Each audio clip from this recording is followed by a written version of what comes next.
Hi friends, welcome to 5 Minutes Tech YouTube channel. Here is iQOO Z9s 5G smartphone.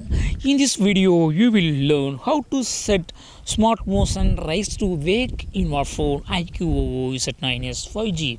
Suppose when your phone screen is turned off and if you would like to wake up your screen, just you can lift your phone like this and your phone will wake up. That means your screen will be automatically turned on if you set that smart motion rise to wake up. Okay, so let's learn how to do it. First of all, go to settings of your phone. Here go to settings, then go to shortcuts and accessibility. Here shortcuts and accessibility, and here go to smart motion.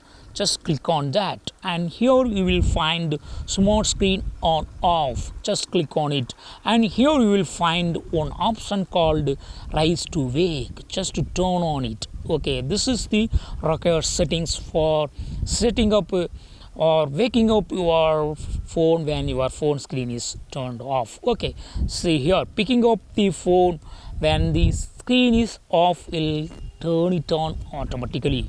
Now I just turn off my phone. Okay, now if you rise like this, your phone will wake up. See here. Yes, so in this way you can easily set rise to wake up your phone. This is called one of the smart motion in your phone iQOO Z9s 5G. That's all friends. Thanks for watching. Bye bye.